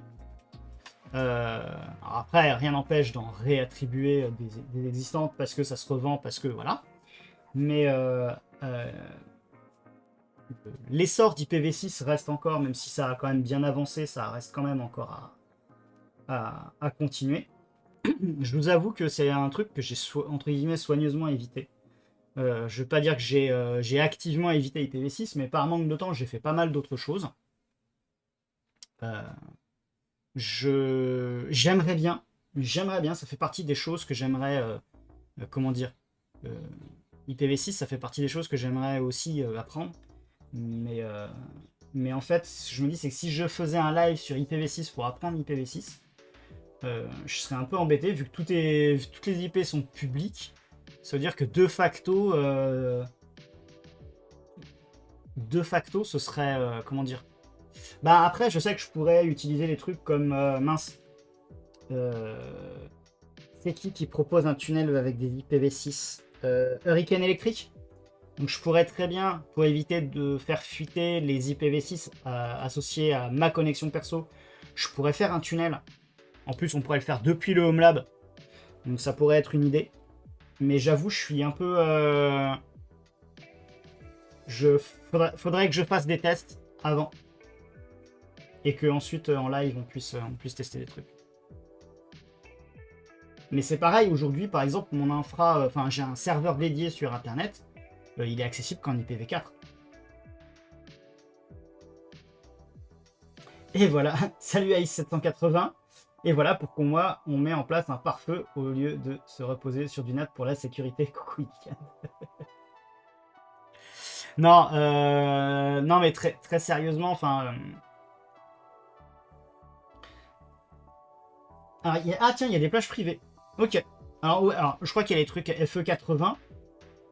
Mais est-ce que ça a beaucoup d'intérêt à faire jouer avec ça en local? Peut-être. Peut-être. C'est ça, hein, Ace, c'est les IP qui commencent en FE80. Hein. Bon, je vais... FE80, c'est c'est le link local, tu vois, alors c'est pour dire. Je suis pas...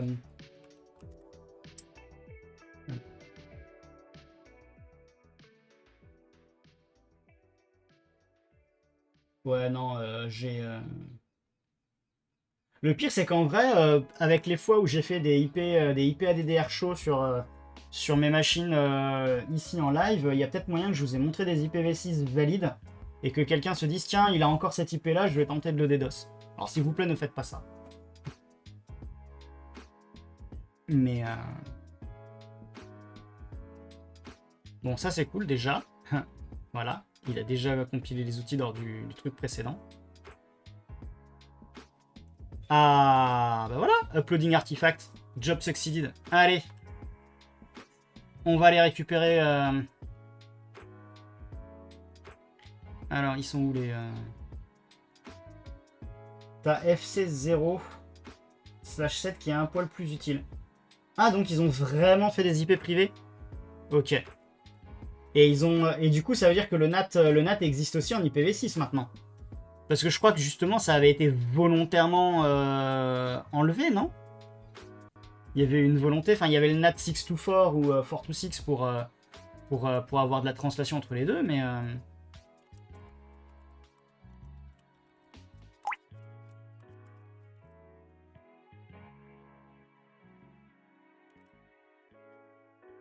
Il me semble que les FAI font du NAT sur l'IPv6 quand même.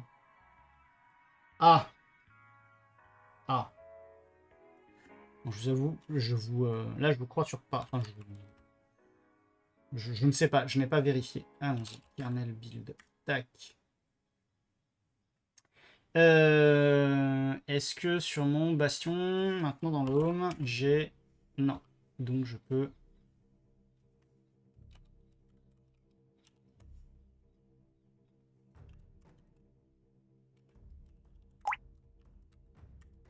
Voilà. Je vais finir par faire un CP-Q. Hein. Je crois que c'est ça. Hein. Comme ça vous évitera de vous manger le banner à chaque fois. Ouais, ce sera mieux. Tac. Il est là.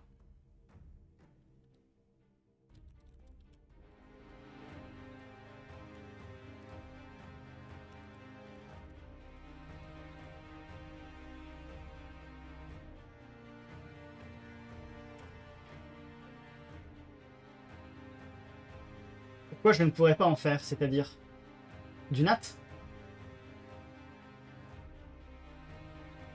Du NAT sur l'IPv6? Pas d'intérêt? Je pense que si ça a été mis en place, c'est qu'il y a des gens qui ont vu l'intérêt. Oh, c'est sympa ça, vous voyez, 14 mégas au lieu de 19. On a gagné 5 mégas en virant les drivers graphiques. C'est pas mal, non?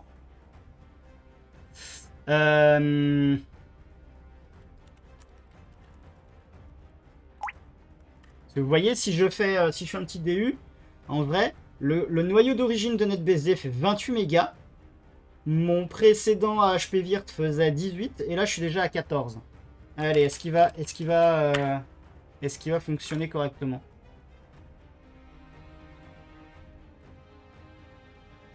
Sachant que là, dans mon home lab, enfin non pas dans mon lab, dans mon petit infra perso, j'ai le bastion qui est sous NetBSD et j'ai la machine proxy et la machine DNS. Alors je vais pas changer les noyaux maintenant, je le ferai probablement hors live, mais ça me permettra de tester un peu plus et de valider que ça fonctionne. Sachant que j'ai aussi sur ma partie publique, sur mon serveur dédié est un hyperviseur aussi, et j'ai un DNS public qui tourne sous NetBSD. Tac. Donc on a toujours notre noyau, il a booté. J'arrive à me connecter en SSH à la machine, donc je valide quand même pas mal de choses. Est-ce qu'il y a des trucs qui posent problème dans le DMESG? J'ai pas regardé tout à l'heure, mais...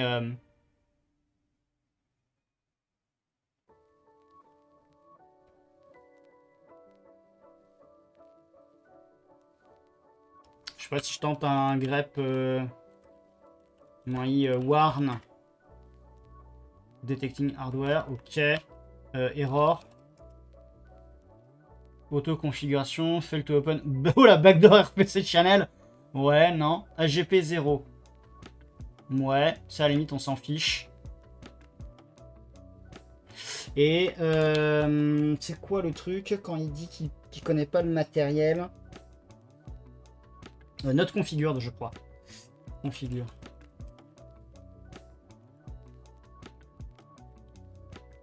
Auto-configureur, nanana. Oh bon, ça c'est à la limite. Bon. Si je viens me. Si je fais ça. On va éviter route. Mais déjà, j'arrive à me. Salut à toi, tu veux voir mon geek? J'espère que ça va bien.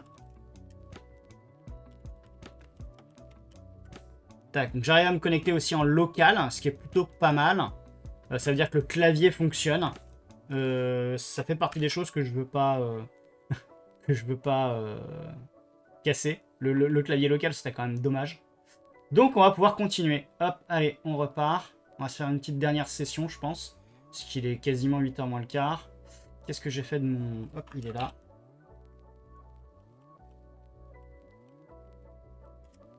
J'espère que tu vas bien, tu vas voir mon geek et que tu as passé un bon week-end.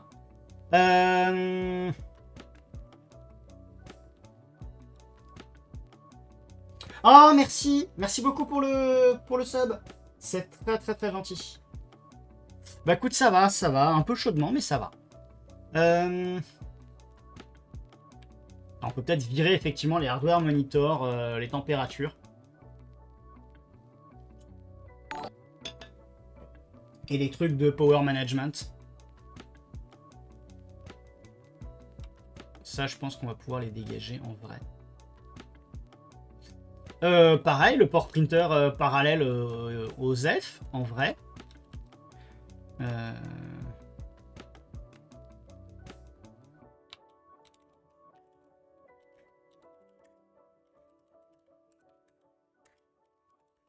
Alors.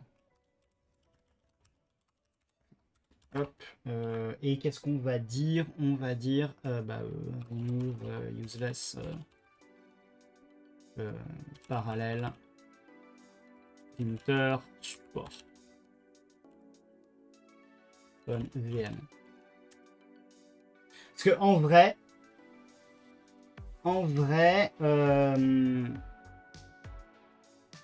si quelqu'un un jour veut avec NetBSD faire un, comment dire, passer une imprimante parallèle dans une VM NetBSD ou émuler une imprimante parallèle, il n'utilisera pas ce noyau là.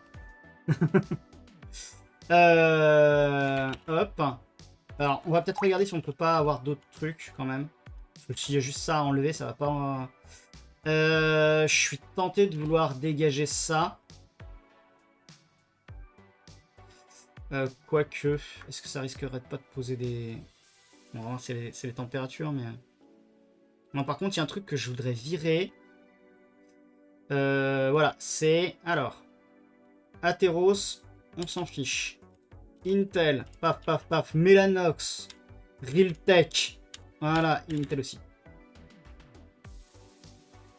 Tu veux pas savoir quand une canicule virtuelle arrive. C'est-à-dire une canicule virtuelle. Et Ace, qu'est-ce que tu veux pousser comme idée à Emile de savoir quand une canicule virtuelle arrive? J'ai un peu du mal avec le concept de canicule virtuelle. Hop.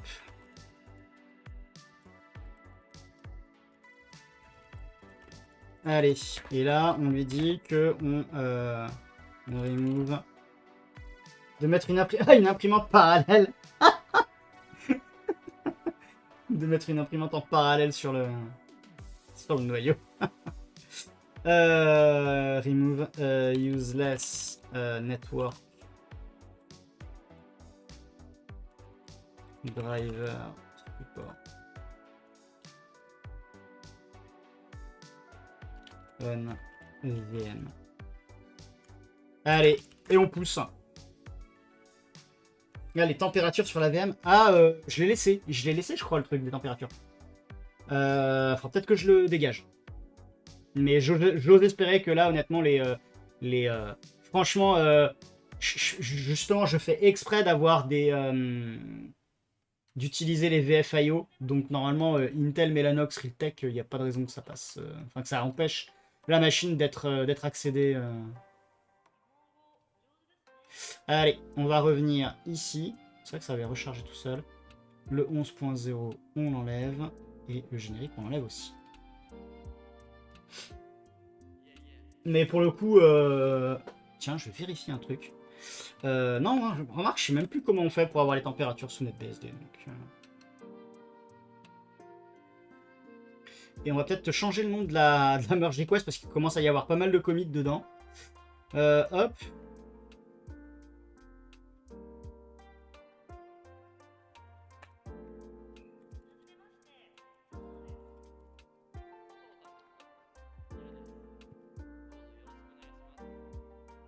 Tiens, et après celle-ci, si ça passe, après ce commit-là, on essaiera de squasher.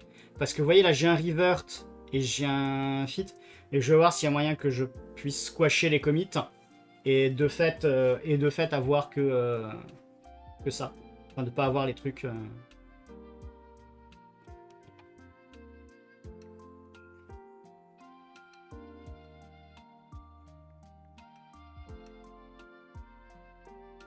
Mais c'est quand même pas mal, non, mon système.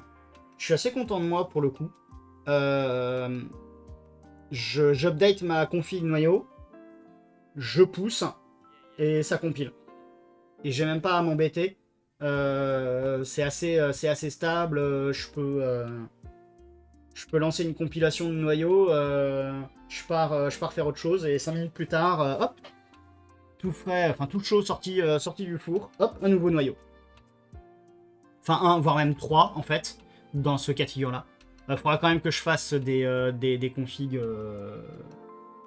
quand même pour NetBSD 11. Mais disons que je voulais au moins avoir le noyau générique des versions RC qui compilent. Comme ça, je sais que j'aurais plus qu'à faire le comparatif des différences entre NetBSD 10.1 et 11. Et ensuite essayer de reproduire...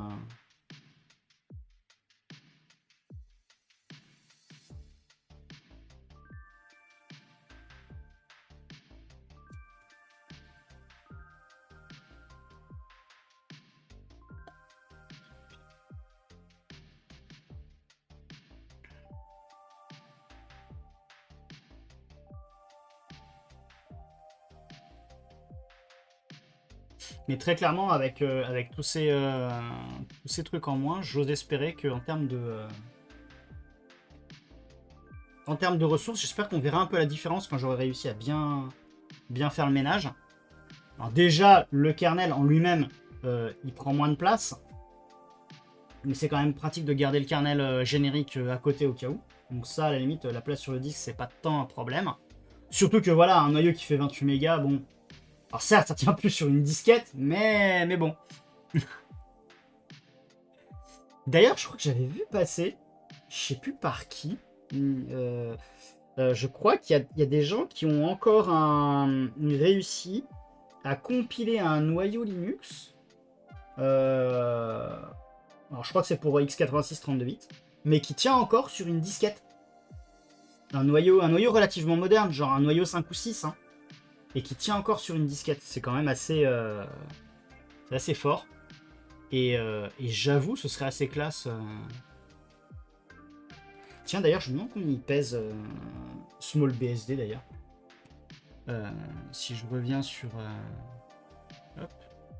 Small BSD, Get Started.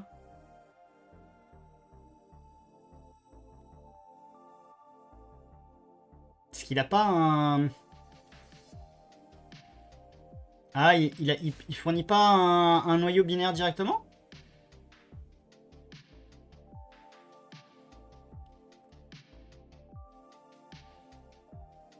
pensais qu'il proposait un binaire directement.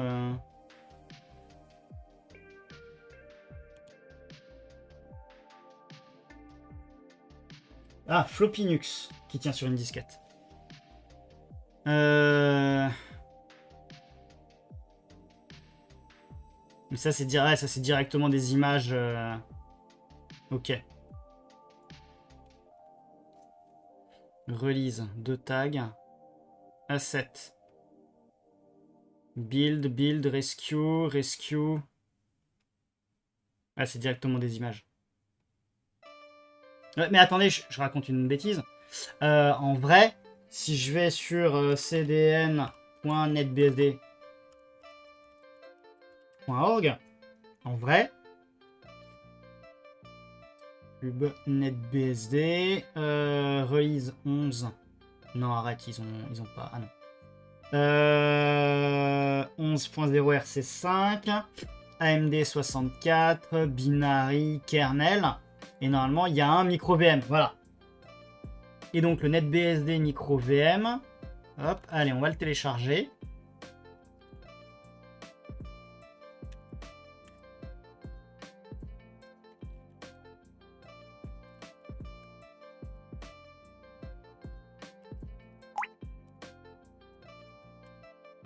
Et il pèse 8 mégas 9. Voilà, donc on a de la marge. On a encore pas mal de marge. J'ai encore la moitié de la taille de mon noyau quasiment. Ah non, attends, je suis descendu à 14 mégas. En tout cas, si mon noyau fonctionne. Donc en vrai, ouais, j'ai encore 5 mégas à perdre. J'ai encore 5 mégas à perdre. Belle cure d'amaigrissement en perspective. Hop. Bon, il est encore en train de cloner SRC.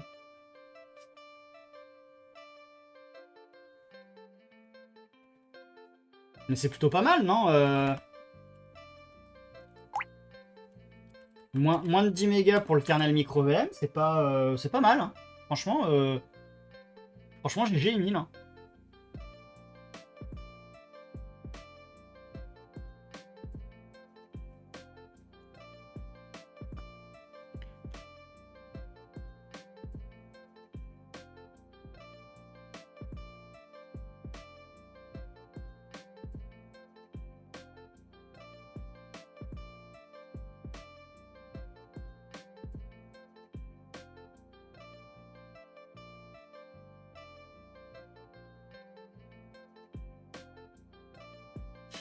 Et on va regarder pendant que ça finit de builder.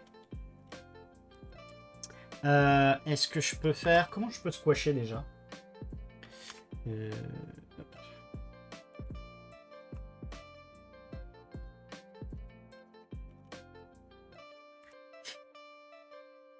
Squasher, c'est comme il dit. Hop.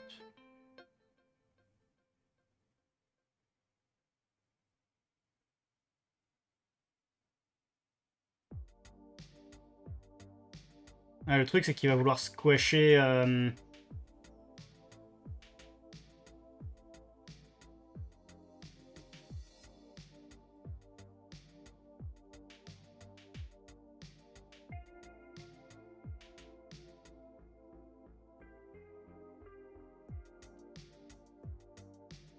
Ou remarque, je peux carrément delete mes commits.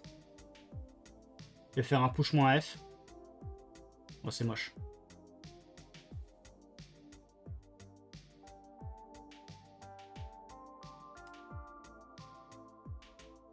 L'invite du RH Summit est ouverte. Ah, tu veux dire le truc auquel j'ai essayé d'assister l'an dernier et auquel on m'a refusé?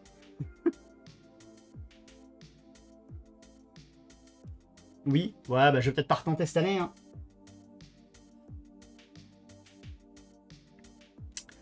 Hein. Tac. Il faudrait que je fasse un peu plus de contenu Red Hat en fait, je pense, pour pouvoir me refaire bien voir de Shadowman. Donc je me remette à faire des actus Linux FR en tant que Linux FR. Ouais, non, mais faudrait que je refasse du contenu en vrai. Faudrait que je commence par refaire du contenu parce que...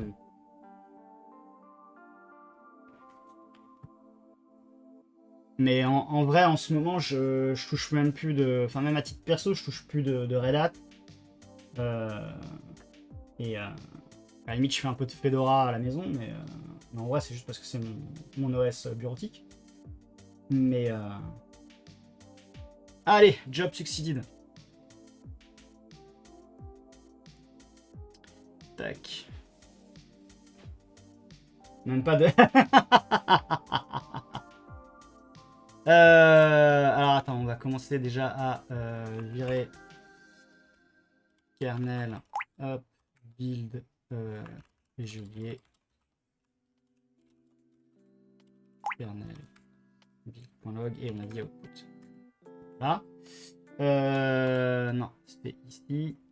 On revient là. Et le PHP. Tac, tac. Ouais, bon. Finalement, on n'aura pas le temps de squash, je pense. Unzip le kernel build debug. Voilà.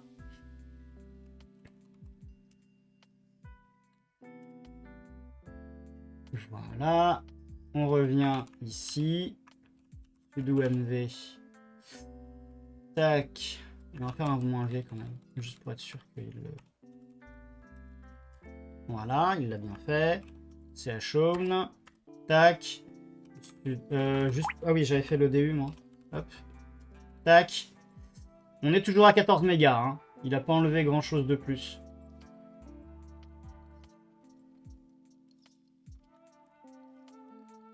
En même temps, je crois que c'est juste le support imprimante. Allez, pour le principe. On redémarre, mais normalement, c'est le dernier démarrage de la soirée.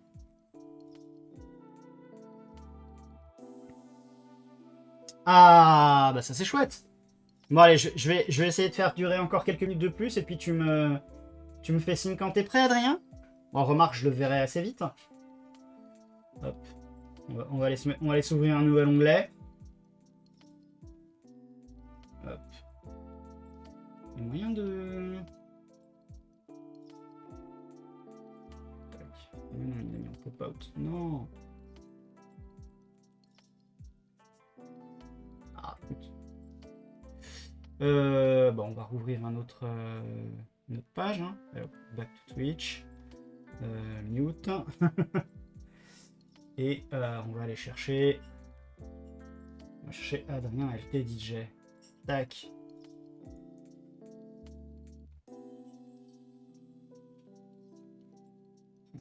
Underscore en moins. Hop. Voilà. Voilà. Comme ça, je vais voir normalement quand il démarre. Donc, ma VM, elle a redémarré. On peut s'y reconnecter. Voilà. Je disais Commute, soit Commute. Ah. On est plutôt pas mal. Hein. Mais en même temps, il n'y a pas grand chose hein, sur la VM. Hein. Comme je disais, il y a un SSH, il y a un fail to ban, il y a un SNMP, un MTP. Le QEMU GA, ça c'est les guests QEMU. Tiens, j'ai même pas rajouté le log rotate. Bon, de toute façon, c'est un cron job, le log rotate. Tiens, je sais que j'ai un USR build PowerD. Ça, je vais peut-être pouvoir l'enlever en vrai.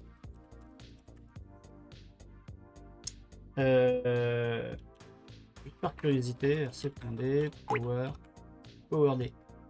Tac, tac, tac. Il est... on a dit etc default rc.conf. Bah non, PowerD est à no normalement. Ah si, required under Xen. Recommend if ACPI is enabled. Donc en vrai, dans mon cas de figure, parce que là je suis en train de remarquer un truc. Donc, j'ai un démon PowerD qui tourne sur ma VM. A priori,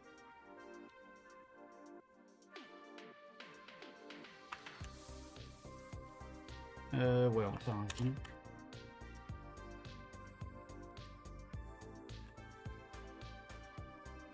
Voilà. A priori, donc il est en no par défaut. Et si jamais MacDep ou HW si la CPI est activée. Donc en vrai, la CPI pourrait être activée pour faciliter des choses comme les migrations de VM, même avec du Proxmox peut-être. Donc ça veut dire que c'est des choses qu'il faudrait que je conserve si je souhaite... Après, dans mon cas de figure, ma machine Bastion, je suis sur un seul hyperviseur, donc je peux le couper. Ça ferait des ressources à nouveau en moins. Donc je peux faire un PowerD à no. Mais...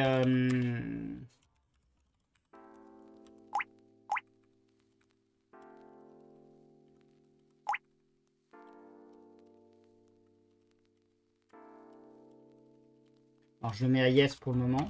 Vous allez comprendre pourquoi. Parce que comme ça, je peux faire un rc.d, hop, PowerD, stop. Et hop, et maintenant je le mets à no. Hop, avec des majuscules, c'est mieux. Et normalement, si je tente un PowerD start, il va dire nope, nope, nope, il est pas activé. Voilà. Et en fait, si je l'avais désactivé avant, quand j'aurais fait le stop, il m'aurait dit c'est pas activé et j'aurais dû faire one stop. Bon, c'est pas dramatique, mais bon, pour le principe. Hop, c'est l'occasion de vous le montrer.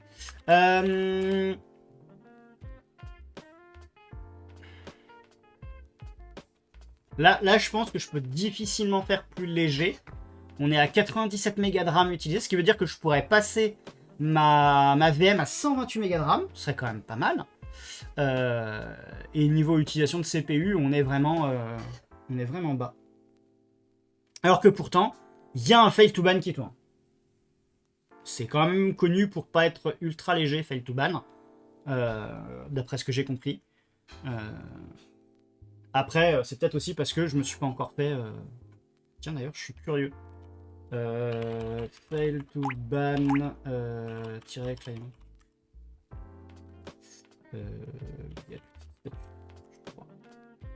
Ah mince, c'est pas ça.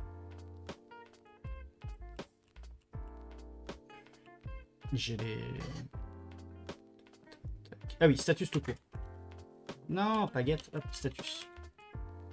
Voilà, number of jail 2, status SSHD 0 et récidive. Normalement, il n'y a rien.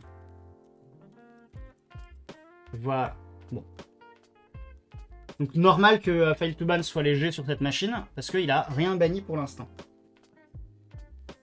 Très bien. Bon, alors. Est-ce que Adrien...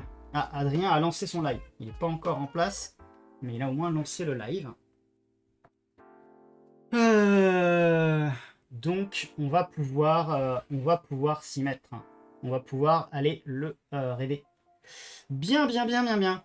Alors, qu'est-ce qu'il me reste à faire de fait maintenant? Normalement, il me reste plus grand-chose. Hein. Ouais, c'est ça, je ferai ça hors live. Hein. Je vais virer... Oh, quoique, je vais les laisser. En vrai, je vais les laisser, je pense. Parce que ça me permettra de me rappeler pourquoi je ne l'ai pas enlevé. Je pense que c'est pas plus mal. Très bien. Et ben dans ce cas-là, on va faire un petit merge de merge request. Et donc, il va relancer à nouveau un pipeline de mémoire, mais c'est pas dramatique. Merge request. Hop. Allez. Merge. Tac. Remarque, je peux peut-être faire un... Non, je vais pas faire de squash commit. Non, allez. Hop. The merge check are incomplete. Ah oui, parce que le... Comment ça? Ah oui, non, parce que j'en ai... Ah ouais, ok. Donc, je vais relancer le pipeline en vrai. Et je ferai le merge après. Je pense que ce sera le mieux. Voilà. Tac, c'est reparti. Bon, en vrai, ça changera rien au test. Très bien. Allez, cette fois-ci, on va pouvoir se remettre comme ça. Non, pas comme ça. Ah là là. Tac, voilà. Bien, bah, j'espère que vous avez passé un bon moment. Je stream habituellement vers 18h les dimanches, voire même plutôt 18h15 en ce moment. jusqu'à à peu près 20 heures et le pouce. Et en ce moment, du fait de la chaleur, je devrais peut-être mettre la chaîne en vacances et streamer même si c'est en vacances quand je peux. Mais ne vous attendez pas pendant toute la période. Alors, honnêtement, je stream même en étant d'astreinte. Chavenet, ça fait. Je crois que mon dernier live d'ailleurs, mon live précédent était un live où j'étais en astreinte. Le seul truc, c'est que quand je suis d'astreinte, le laptop pro est à côté. Et là, si je mets hop, là, vous voyez, c'est pas le laptop pro, c'est le laptop perso. C'est ça. Bah, en fait, on s'était posé la question sur le live quand j'ai commencé à faire les astreintes. Et on s'est dit, on va tenter. On va tenter. Et jusqu'à présent, je touche du bois sur le bureau. Et hop, et je touche aussi du bois sur la moire en pin. J'ai jamais eu de pager pendant que je streamais.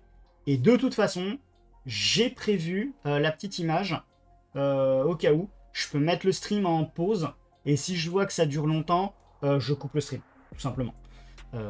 Mais comme ça, vous avez l'image comme quoi je suis en train de répondre à une astreinte, donc je coupe micro et tout ça, et vous avez une petite image. Et vous savez que si le live s'arrête alors qu'il y avait cette image, c'est que je sais que ça va être une soirée un peu plus longue que prévu. Voilà, voilà. Mais voilà, en dehors de ça, honnêtement, ne vous... on viendra. euh...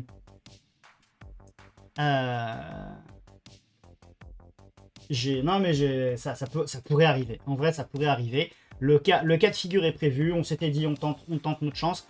Parce que sinon, ça veut dire qu'il y a au moins un live par mois qui saute. Voire 2 quand je dépanne un collègue, ce genre de choses-là. Donc... massage cardiaque. Alors, pour l'anecdote, en ce moment, avec madame, on est en train de se binge-watcher Urgence. Que je n'avais pas regardé à l'époque où c'était diffusé à la télé. On en est à la saison 12, sachant qu'il y en a eu 15. Les massages cardiaques, les diverses procédures médicales, j'en ai vu beaucoup ces derniers temps. Et je vous promets que c'est difficile parfois à regarder pour moi. Parce que, fun fact, je ne supporte pas la vue d'une aiguille et d'une seringue. C'est pas évident. Il y a des moments où je tourne un peu la tête. Bien, où est-ce que j'en étais? Ouais, modulo les canicules, voilà, considérez que je ne live pas de l'été, sauf s'il fait pas trop chaud. Et sinon, les quelques lives qu'on fera seront rediffusés sur ma chaîne YouTube. Donc on va faire au-dessus de la moire à pain, il y a une Bible. Ouais, il y a une Bible Linux. C'était la Bible Linux. Alors c'est assez vieux parce que ça date de l'époque du noyau 2.0 et 2.2. Hop, on va faire un petit point d'exclamation socials. Donc vous retrouverez là-dessus tous les réseaux sociaux pour qu'on discute de temps en temps entre deux lives. Le Discord de la chaîne. Je sais pas si j'avais laissé le point d'exclamation Discord aussi. Voilà, le Discord de la chaîne. Vous avez aussi la chaîne YouTube sur le anotherhomepage.org. Vous avez la chaîne YouTube sur laquelle vous pouvez voir les replays. Puisque les replays, je les laisse pas sur Twitch et je les mets sur YouTube. Et puis, je crois qu'on a fait le tour. Il ne reste plus qu'à aller finir le week-end chez Adrien. Et j'espère que vous lui ferez un joli coucou. Tac, allez. Moi, je vous souhaite une bonne soirée, je vous souhaite une bonne semaine. Je vous donne rendez-vous peut-être la semaine prochaine, ou peut-être à un autre moment où la température sera acceptable. D'ici là, prenez soin de vous. Et n'oubliez pas de vous amuser et faites de belles geekeries. Allez, c'est parti pour le raid. Et moi, je vous dis à bientôt. Salut, salut!